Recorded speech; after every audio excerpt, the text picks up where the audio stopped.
오늘 말씀은 잠언서에 있으면 딱 좋을 말씀 같은데 시편에 있습니다. 그러니까 인간이 이 세상을 어떻게 살아가야 되는지에 대해서 이제 여러 가지 이제 다윗이 쓴 시편입니다. 저는 이런 생각을 해봤습니다. 다윗이 쓴 잠언, 격언, 촌천살인할 수 있는 말씀이라는 생각이 듭니다.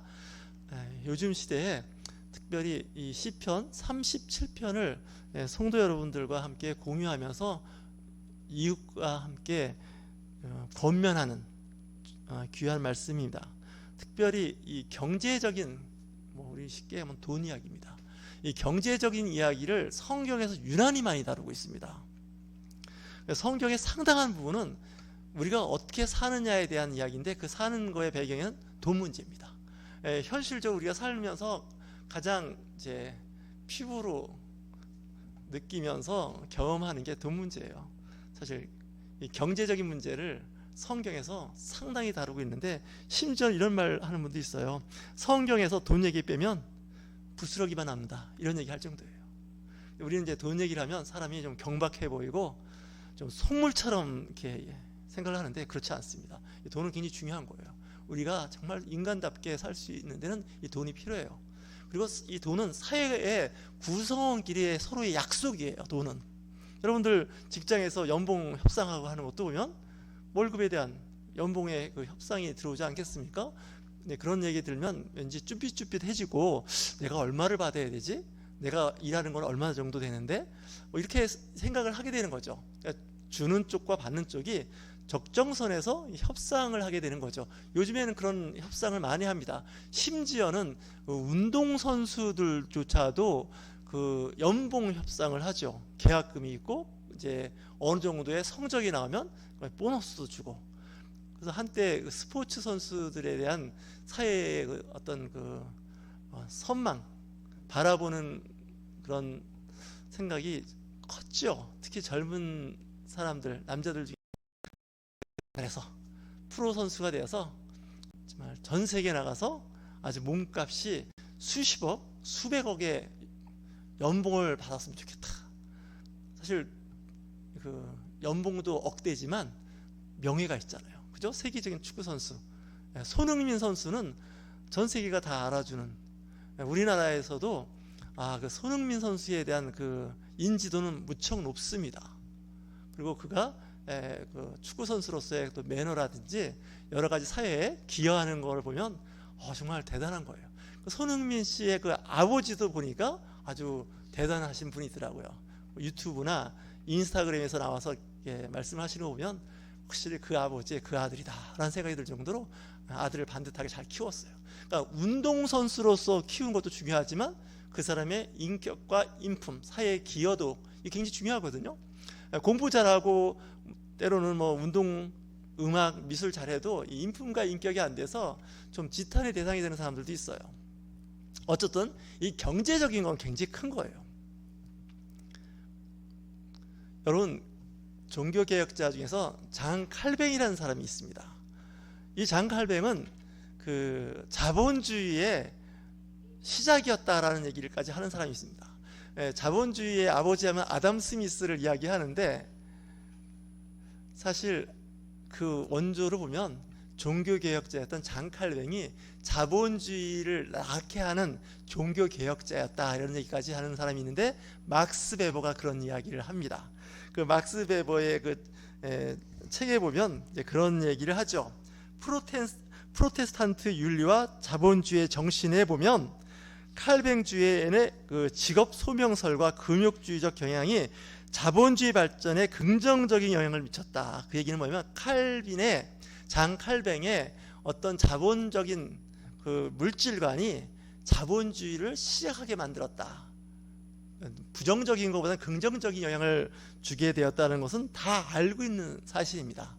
그 사람은 프랑스 사람인데, 그 프랑스와 경계가 있는 스위스의 제네바에서 활동했던 종교개혁자였고, 장로교의 아버지다 할 정도로 청교도의 시작. 근데 이 청교도들의 그 장로교인들의 특징이 뭐냐면 금욕주의예요. 참는 거예요. 어디 가서 막 기분 내고 돈 쓰고 막 사치하고 싶은 걸 장칼뱅은 하지 말라 그랬어요. 금욕주의로 살면요 돈이 굳습니다. 그죠? 돈을 덜 쓰죠. 명품 같은 거 안 쓰고 그냥 평범한 거 잘 쓰고, 싫으면 금욕주의의 그 저변에는 뭐가 있냐면 절제라는 게 있어요. 절제. 자, 그래서 이 프로테스탄트라는 게 청교도란 뜻이거든요. 종교 개혁을 했던 사람들이에요. 이 사람들의 그 어떤 윤리적인 정신이 이 자본주의 정신하고 매칭이 된다는 거예요. 그래서 직업 소명설이에요. 내가 어떠한 직업을 갖고 있든지 그건 하나님께서 나에게 주신 하나의 직업이라는 거예요. 다시 해서 세상에는 천한 직업이 없어요. 다 하나님께서 그 사람, 저 사람에게 하나님께서 일을 할 수 있도록 일자리를 준비했어요. 사람들은 그 일자리를 갖고서 좋은 자리냐 나쁜 자리냐 구분하지만 하나님 보실 때는 다 똑같다는 거예요. 내가 거리에서 청소를 하더라도 나는 하나님의 정원을 쓴다, 빗자루로, 이렇게 생각하면 돼요. 휴지를 줍더라도. 그래서 우리가 이제 공부를 열심히 하는 것은 직업의 선택지가 넓어지는 거죠. 공부를 잘하면 선택할 수 있는 직업이 많아지는 건 사실이에요. 그렇다고 해서 공부 잘하는 사람들이 하는 직업은 좋은 직업이고, 뭐 그렇지 않은 사람들이 하는 직업은 허드레한 일은 나쁘다고 할 수가 없어요. 다 똑같다는 거죠. 자, 그러면서 이제 그 칼뱅주의자들이 검소한 삶을 주창했어요. 철저하니까 검소한 거죠. 옷도 깨끗이 빨아 입고, 뭐 단추 떨어진 거 있으면 달아서, 그리고 달아서 구멍 난 거는 이제 천을 대서 꿰매 신고. 다시 얘기해서 검소한 삶이라는 것은 잘못하면 가성비가 때로는 나쁠 수 있어요. 검소하다 보니까 우리 검소하게 살다가 더 비용이 드는 수도 있는데 생각 자체가 검소한 걸 요구하는 거예요. 환경 오염, 환경 파괴에서 우리 인류가 너무 그 공격적으로 탐욕을 부렸기 때문에 이 환경도 문제가 심각한 거예요. 쓰레기도 넘쳐나는 것도 우리가 좀 절제하고 일회용 덜 쓰면 당연히 이제 그 환경 오염도 덜 되고 소비가 이제 줄게 되면 자연 환경이 그만큼 주는 거죠. 우리 종이 막 쓰게 되면 어떻게 돼요? 이 종이는 나무에서 나오는 거잖아요. 수많은 나무가 베어져야 우리가 그 종이를 쓰는 거죠. 그리고 대기 오염도 보면 화석 연료를 소모하기 때문에 대기 오염이 되는 거예요. 그러니까 우리가 절약할 수 있는 건 절약하면 좋아요. 필요 없는 전기 새는 것을 집안이나 직장이나 사회에서 꼼꼼히 봐서 안 켜도 될 수 있는 뭐 불이라든가 등이죠. 그런 것들은 잘 좀 관리하는 게 좋다는 거죠. 그래서 이 칼뱅주의자는 검소한 삶, 근면, 절제 이렇게 하다 보니까 어떻게 해요? 돈이 모아지기 시작했던 거예요. 그 모아진 돈이 결국 자본주의를 형성했다는 거예요.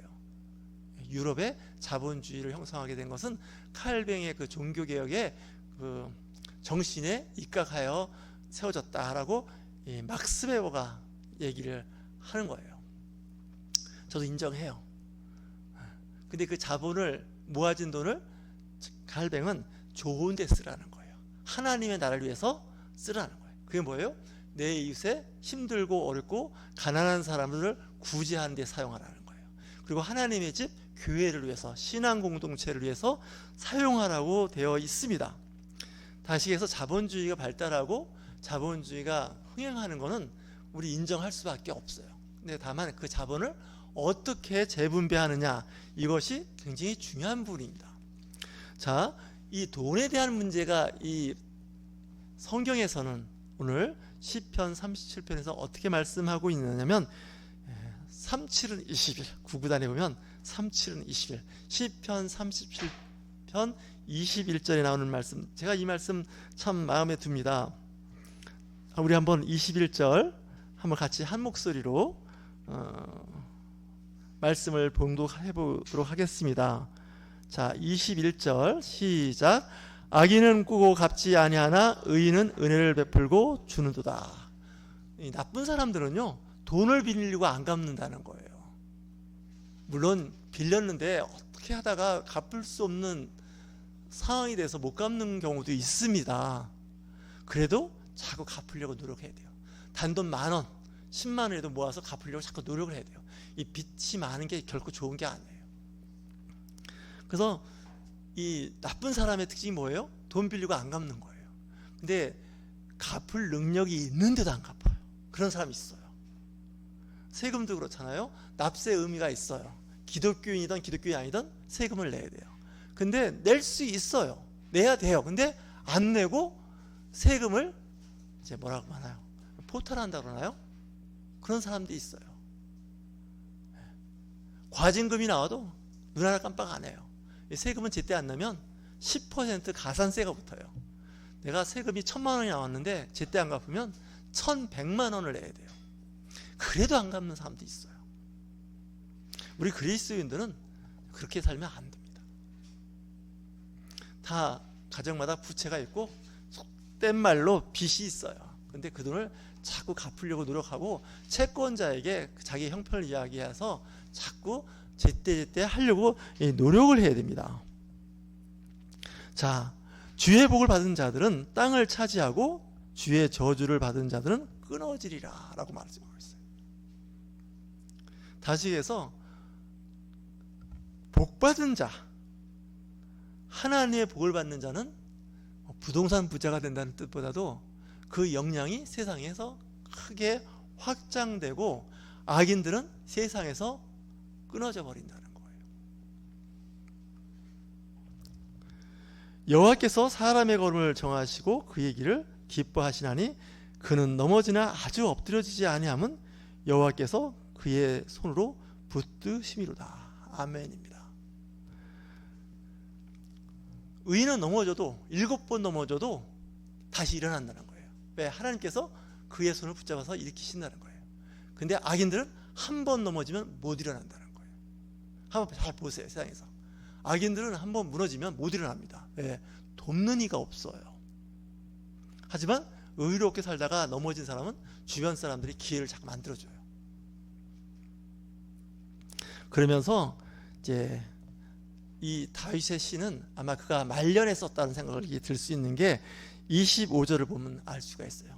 내가 어려서부터 늙기까지 의인이 버림을 당하거나 그의 자손이 걸식함을 보지 못하였도다. 다윗이 노년에 말년에 보니까 어떻게 해요? 내가 어려서부터 내가 목동일 때부터 시작해서 왕이 돼서 이제 세상을 떠날 날이 얼마 안 남았을 때 쫙 보니까 얼마나 많은 사람을 만났겠어요. 다윗이 전쟁도 많이 했고 목동 양치기에서 이제는 왕까지 됐죠. 보니까 의인이 뭘까요? 하나님을 알고 그 말씀대로 살려고 몸부림치는 사람들이 의인이에요. 그 사람들이 버림을 당하거나 그의 자손이 걸식이 뭡니까? 거지가 돼서 이 사람 저 사람 도움을 받으면서 사는 걸 내가 본 적이 없다는 거예요. 그러니까 하나님을 믿고 말씀대로 산다는 건 엄청난 축복이에요. 우리가 아무리 부자라도요, 마귀가 와서 한번 흔들어대면요 욥처럼 돼버려요. 그렇지 않습니까? 잔치를 벌려서 자식들하고 같이 뭐 좀 해냈더니 집이 무너져가고 자식이 다 죽어버렸어요. 한순간에. 그 많던 양떼, 소떼, 낙타, 도적들이 나타나서 다 가져가 버렸어요. 직원들도 죽여버리고. 하루아침에 거지가 되잖아요. 그래서 이게 참 문제가 심각한 거죠. 동방의 의인이었던 욥도 마귀한테 탈탈 털렸어요. 그랬는데 하나님께서 나중에 어떻게 해요? 다시 세워주잖아요. 이렇게 세워주잖아요. 그러면서 그 의인이 어떤 일을 하는가 했더니 26절 한번 같이 읽습니다. 37편 26절 시작. 그는 종일토록 은혜를 베풀고 꾸어주니 그의 자손이 복을 받는도다. 아멘입니다. 좋은 일을 많이 하면 그 자손이 어떻게 해요? 복을 받는다는 거예요. 무슨 복을 받아요? 아버지의 할아버지의 복을 받는 거예요. 너가 그 할아버지의 손자냐? 손녀냐? 아버지의 아들이냐? 아, 내가 옛날에 힘들고 어려울 때 너희 아버지의 덕을 많이 봤다. 네가 지금 힘들고 어려우니까 이제는 내가 도울 차례다. 그럴 수 있죠. 또 할아버지 조부가 그때 참 선한 일을 많이 했다. 그때 참 부자셨지. 동네에 가난하고 힘들고 병든 사람들, 굶주린 사람에서 쌀을 나눠주고 아기를 낳은 사람들한테 미역을 줬다. 참 좋은 일을 했는데 보아하니 그 집에 너가 손자구나, 아들이구나 하면서 그 형편을 보아서 돕는다는 거예요. 그래서 의인의 복을 받는 거는 자기뿐만 아니라 대대손손 복을 받는 건 뭐예요? 선한 일을 많이 했다는 거예요. 우리도 가끔 이제 이야기하는 말 중에 하나가 이건 조상덕을 보는 거 아니겠습니까? 조상이 3대에 걸쳐서 덕을 쌓아야 이런 일을 할 수가 있는 겁니다. 이런 복을 받는 겁니다. 우리들도 한간에 이런 얘기 하잖아요. 3대가 덕을 쌓아야, 3대가 좋은 일을 많이 해야, 이웃에게 덕을 많이 베풀어야 복을 받는다라는 얘기를 하는 거예요. 그래서 그리스도인들은 받는 것보다 주는 걸 더 기뻐하고 베푸는 삶을 살아야 돼요. 그렇게 되면 가난해질 것 같으죠? 망할 것 같으죠? 안 그렇습니다.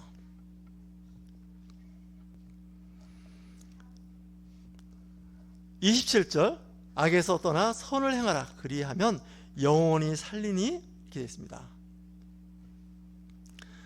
악한 길에서 떠나서 선한 길을 행하게 되면 영원히 산다는 거예요. 하나님의 나라에 가서도 심판받을 때 선한 일을 했느냐를 본다는 거예요. 믿는 자로서 삶을 사는데 그 믿는 자의 삶은 선을 행하는 자예요. 믿는다고 해놓고 악한 일을 골라서 한다, 이건 잘못된 믿음이에요. 그 사람에게는 영생의 복을 주신다는 거예요. 요한계시록에 나오는 말씀이잖아요. 죽은 자가 앞에 책이, 두 종류의 책이 놓여져 있는데 하나는 그가 살아온 과정을 기록한 책이 있고 하나는 생명책이 있는 거예요. 어떻게 살아왔는지가 싹 기록되어 있어요. 그리고 한 책에는 생명책이라고 해서 그가 하나님 앞에 이제 인정받고 천국으로 들어갈 수 있는 그런 자격을 갖추어 있는지를 알 수 있단 말이죠. 요한계시록 20장에 나오는 말씀이죠. 제가 한번 읽어볼까요? 자, 요한계시록 20장입니다. 요한계시록 20장. 자, 12절을 보도록 하겠습니다. 자, 12절을 봅니다. 또 내가 보니 죽은 자들이 큰 자나 작은 자나 그 보좌 앞에 서 있는데 책들이 펴 있고 또 다른 책이 펴졌으니 곧 생명책이라. 죽은 자들이 자기 행위를 따라 책들에 기록된 대로 심판을 받으니, 라고 되어 있습니다. 책들이 펴 있는 거예요. 그러니까 그 살아온 책들이 이제 있는 거예요, 기록이. 그리고 또 하나는 뭐예요? 생명책이 기록이 되어 있다는 거예요. 그래서 죽은 자들이 자기 행위를 따라 책들에 기록된 대로 심판을 받는다는 거죠. 그래서 13절 하반절에도 이렇게 말씀하시죠. 각 사람이 자기의 행위대로 심판을 받고, 라고 되어 있습니다. 15절, 자, 우리 요한계시록 20장 15절 시작합니다. 누구든지 생명책에 기록되지 못한 자는 불못에 던져지더라. 지옥에 가더라는 거예요. 생명책이 기록된 거예요. 심판을 받아요. 우리가 어떻게 살아왔는지. 그 심판에 따라서 생명책에는 어떻게 돼요? 이 사람은 하나님 나라에 주민등록이 없는 거예요. 시민권자가 아닌 거예요. 시민권이 없어요. 천국에 갔더니. 어떤 분이 천국에 갔더니 장로님이시라고 그래요. 이 땅에 사는 동안에 참 열심히 사셨는데 자기 이름이 없더라는 거예요. 기가 막혀서 한참 찾아왔더니 아주 글씨가 아주 작아갖고 눈에 띄지 않더라는 거예요. 글씨가 작더라는 거예요. 물론 그 개인의 경험이고 체험이고 임사 체험이지만 우리 그리스도인들이 한번 생각을 해봐야 돼요. 우리가 미국이나 일본이나 중국 이웃나라를 들어갈 때 비자가 있으셔야 됩니다. 비자 없이 요즘에 우리나라가 갈 수 있는 나라가 많이 있긴 한데 출입국 가서 여권을 가지고 심사를 받을 때 특별히 비자 발급을 받는 나라들이 있어요. 비자가 없으면 못 들어가는 수가 있습니다. 다시해서 우리는 천국에 대한 비자가 있어야 돼요. 그래야 영생의 길로 들어설 수가 있는 겁니다. 오늘 이 시편 말씀을 우리가 묵상하면서 생각할 수 있는 것은 영생의 삶을 사는 것이 우리 기독교인의 특별한 메시지입니다. 자, 악을 행하는 자와 의인에 대한 그 악한 자와 의인을 갖고 비교해 가면서 성경에서 말씀하고 있는 오늘 말씀을 잘 보시면, 자, 의인은 선택을 받고 악인은 버림을 받는다라고 하는 말씀을 가지고 계속 대비를 이루어가면서 하시는 말씀들이 이 시편 37편 말씀에 가득 들어 있습니다. 자, 하나님도 정의를 사랑하시고 그 성도를 버리지 않는다라는 그 위로의 말씀을 주시면서 그 성도들에게 영원한 보호를 받게 하시지만 악인의 자손은 끊어진다라고 말씀하고 있죠. 십계명에 보면 하나님 외에 다른 신을 내게 두지 말라는 거예요.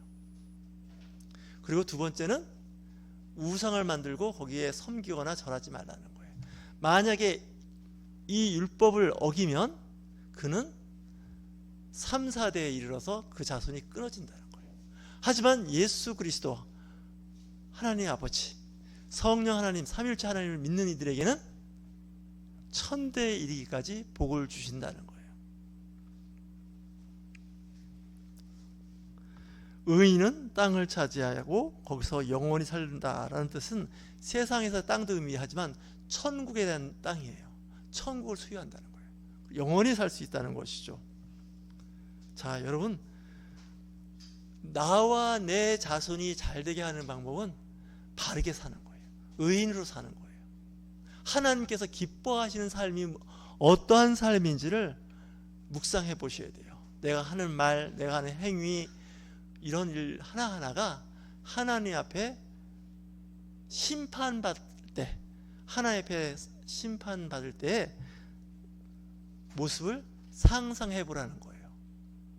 이 땅에서 사는 것이 곧 하나님 나라에서 심판의 그런 대상이 된다는 거예요. 우리가 무슨 말을 하든지 무슨 생각을 하든지 어떤 행위를 하든지, 물론 완벽하지는 않지만 우리가 주 예수 그리스도를 믿음으로 의인이 됐지만 의인으로서의 삶을 얘기하는 거예요. 아, 믿으니까 뭐 하나님께서 다 용서해 주시고 참아 주시고, 아, 말씀 참 좋죠.